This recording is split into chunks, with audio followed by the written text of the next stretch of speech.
Let me walk you through some things that Tucker Carlson has just released, and I want you to hear it not as partisan, but as an American who I think deserves straight answers, because there's something happening in our country, and we all know it, and it's easy for us to get lost and go down the road of conspiracies.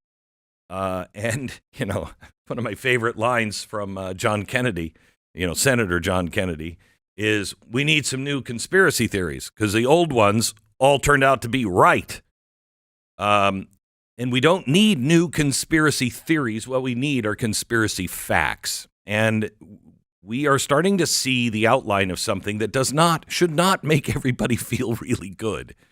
And I'll get into that here in just a second. But first, the more we learn about Thomas Matthew Crooks, this is the would-be assassin that got within a fraction of an inch of killing President Trump. The story bends in Washington. And when a story bends, that tells me somebody is very, very busy trying to keep it from breaking. From day one, the FBI and their cheerleaders in the mainstream media, MSNBC, CNN, the whole alphabet soup, all pushed one storyline. Crooks was pro-Trump, anti-immigration, a fringe right-winger radicalized by MAGA memes. Remember that? That's what the Biden FBI came out and said about him. Case closed. And then we never heard anything else because the story isn't just, it's incomplete. And as we're finding out now, it is also very, very misleading. We were told over and over again he had almost no online footprint. How many times did you hear that, Stu? He had almost no online footprint. Yeah, I do remember, as you kind of mentioned, bits and pieces that came out about how he said this, but it wasn't a prolific poster, was always what they said. And, how did this guy come up with this sophisticated way to kill without having any online footprint? Okay. So apparently there's a very large footprint. He had a Discord account, a Snapchat account. He was extremely active on YouTube, his comment history. And that's where things start to get really, really strange. So let me take you through the phases of the guy who tried to kill Donald Trump. Here's phase one. In 2019, violent, yes, but directed at Democrats. In 2019, Crooks' YouTube comments were violent, very violent, no question. But they were directed almost entirely to anti-Trump people and Democratic officials. When I say violent, he was talking about decapitations and shootings taking out government officials. Now, we all know, you may not know, I know, but you may just feel like, of course, that's happening. The government is monitoring everything, okay? There are key words, decapitation of fill in the politician. That shows up. That rings alarm bells. If you are talking about violent things and politics, you get on a list. It's just, you should get on a list. You're talking about things like this, taking out government officials. You should. The government should be monitoring stuff like that. Now, remember, this is in a period when the U.S. government, we later have learned, was monitoring social media more aggressively than any other point in U.S. history. Okay? They were looking for these kinds of things. People were arrested for memes at this time. But Crooks, nothing. Nothing. Not a warning, not a knock on the door, not one single action. Why? Why? Because he, at that time, was apparently a MAGA supporter. Why was there no knock on his door? Okay. Now he has a pivot, and I'm not really sure why this happened. Something happened, and it might have been COVID. But here's the part of the story no one ever told you. In 2020, Crooks' online comments, they flip, and they flip dramatically. Suddenly, he is violently anti-Trump. He is anti-Trump supporters. And again, still extremely violent. But the FBI and the media, why did they only report the first half of the story, the half that fit the predetermined storyline. I think we all know that's the way the system was working. Why leave out the part where he abruptly becomes very anti-Trump? Why not tell the American people the whole truth? Why frame him exclusively as a pro-Trump radical when the data clearly contradicts this? He was, and then he wasn't. You tell me. Okay. Then enters somebody, we don't know who this is, named Willie Tepes. T-E-P-E-S. He's the ghost in the machine. Around the same time of the flip, a bizarre online persona appears in Crooks' orbit, Willie Tepes. Now, this account begins encouraging Crooks' violence openly, agreeing with assassinations, approving of attacks on government officials. But here's the kicker. The name Willie Tepes appears on a National Socialist website in Sweden. Now, we don't know if that's the Willie Tepes, but that's the one you can find online. And we know for a fact that the State Department and the intelligence community monitor these circles aggressively. Okay? So now you have our State Department, we have our intelligence community that is monitoring people online, especially Nazis in the rest of the world and Nazis here, and yet there's nothing. Not a single red flag is triggered. Not a single investigation. No monitoring, no intervention. So why was this FBI monitoring, Catholic churches and priests, but nothing on Thomas Matthew Crooks? Why? You're going to have to draw your own conclusions. And I honestly don't know the reason. I have fears, but I don't know the reason. Now, here's where his YouTube history goes absolutely insane. As the assassination attempt nears, Crooks' search history explodes. Tucker laid this out. He searched Trump hundreds of times. He searched Jack Ruby. He searched bomb making, car attacks, sniper attacks, successful assassinations, how to escape police gunfire. All of these things should ring every NSA alarm bell. Nothing. Again, nothing. Not then, not during the attempt, not afterward. They didn't try to stop him. They didn't stop him. They didn't prevent or try to prevent.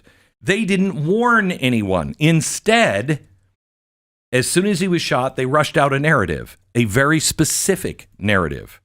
And then they shut down anything that conflicted with it. Okay, as if that's not weird enough, here's where it gets even more unusual. The FBI, Trump's own FBI at the time, kept all of Crooks' shifting political and violent history quiet. Okay, I understand it when it's Biden's FBI. But now Trump's FBI. Now, why didn't Trump's FBI immediately come out? Because I know that, Dan Bongino, we have it on tape where he is saying the guy had no footprint, no digital footprint, and he's being questioned in front of the Senator of the House, and he's like, look, that's not possible. There's no way this 20-something-year-old had no digital footprint. Well, now he's second in command at the FBI. He would know this. Why didn't the FBI do anything? And I want to be really careful on Trump's FBI or Biden's FBI, because I'm not sure there's a difference anymore. I want you to think of the FBI and this deep state. I want you to think of an iceberg. Okay? You see an iceberg and you just see just the top of it. 2/3 of that is under the water. So we're seeing the tops change. And we're seeing people put in at the top and we're like, oh, the iceberg is different now. But I'm not sure that anybody has any idea how deep that iceberg goes. So I'm not willing to blame the people up at the top. I'm questioning, does anyone know how deep this goes? Because I don't think it matters who's running it. Even more bizarre, They suddenly release the body for cremation. There's no extended autopsy. There's no forensic review. There's no independent experts. It's just all gone. And the crime scene is washed and scrubbed. It's all washed, literally washed and scrubbed before a full reconstruction can be done. Why would you do that? You don't do that in a presidential assassination attempt. You don't do that in a local homicide case. Unless you want something gone. Unless you want something buried. Unless you want a narrative and only that narrative to survive. So that's what Tucker laid out today. Now, based on this, there are questions that need to be asked. And so let me give you a list of the questions that I have that need to be asked, and we must demand answers. You can feel the republic slipping through your fingers. If we do not correct these things, we do not have a government of, by, and for the people. We don't. You must answer these questions. We must demand these questions be answered. So let's start with some questions that have to be asked just on this case. Why did the FBI present only the early pro-Trump posts, and they hid the anti-Trump phase? There's two answers that need to be had. The first one is under Biden, and I think we know the answer to that. They were building a narrative. Okay. But it should be asked and answered. Why did that happen? Who was involved in that decision? Then you have to say, okay, after the election, why did the FBI still toe that line? Who made that decision? Next, we know they're monitoring people. I'm for the government finding, hey, how do I build a bomb? How do I get away from an assassination scene? Successful assassinations, and where are these political people being, where are they going to be in the future? That should be tied together by an algorithm, and it should be notified so somebody is watching this, okay? We know it's already being done. So why did they ignore Crooks' really unbelievable threats? When ordinary Americans were arrested for memes, why was he completely ignored? Why did the intelligence agency monitoring extremism somehow miss a kid openly fantasizing about assassinations? And then connecting with some guy it looks like is from Sweden who is part of a big Nazi movement over in Sweden. Why was that ignored? Why did they clean the scene prematurely? Why was every digital trace of his political shift kept out of the public discussion? Why did they say he had almost no footprint when the footprint looks to be really, really large? It was just scrubbed. Why did every single mistake that our FBI and government made, why does it seem to point in the same direction? Towards ignorance, negligence, hiding inconvenient data, shaping a political narrative? When every accident points the same way, it stops looking like an accident. So, was this incompetence? I don't know what conclusion Tucker is pulling from all of this. I just appreciate the information. And I'm not telling you this is a conspiracy. I am telling you there's something wrong here. There's something very wrong. The official story is impossible to believe. And the question every American should be asking themselves is really simple. Why would our government, the same government that monitors everything, suddenly become blind, deaf, and mute the moment a presidential assassin emerges on their radar? It's not a partisan question, because under one president, you can say, oh, well, that's because they were doing it there. But then when the presidents changed, and this president was the one that they tried to kill, and he said, I want answers to this, the narrative didn't change. Why? Why?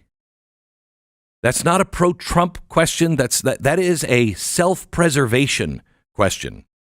If the government can see everything that you do and somehow missed all of this, what does that say about our FBI and our DOJ and our CIA? Because they all would have been involved in this. I mean, they're either lying, they're incompetent, or they only monitor the people they want to monitor. None of these options should help us sleep at night. Okay? The FBI and the mainstream media, MSNBC for sure, reference leaks from Crooks' social media, the YouTube comments, that showed he was pro-Trump and anti-immigration.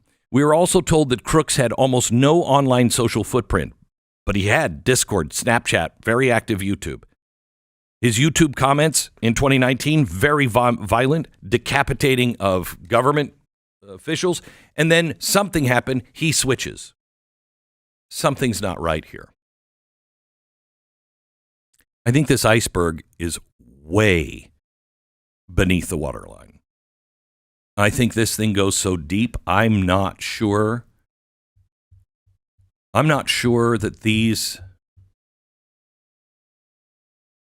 I have a friend who said to me, I think the CIA is completely out of control. And this is a guy, you would not know his name, and you wouldn't know his name for a reason. But he was very, very highly placed years ago. And this is the kind of stuff he did. And he said, I don't think the CIA answers to anybody anymore. I'm not sure that it's just the CIA. I'm not sure. It feels a little like you can shuffle the chairs on the deck of the Titanic, but it's what's below the waterline that really makes the difference on that ship.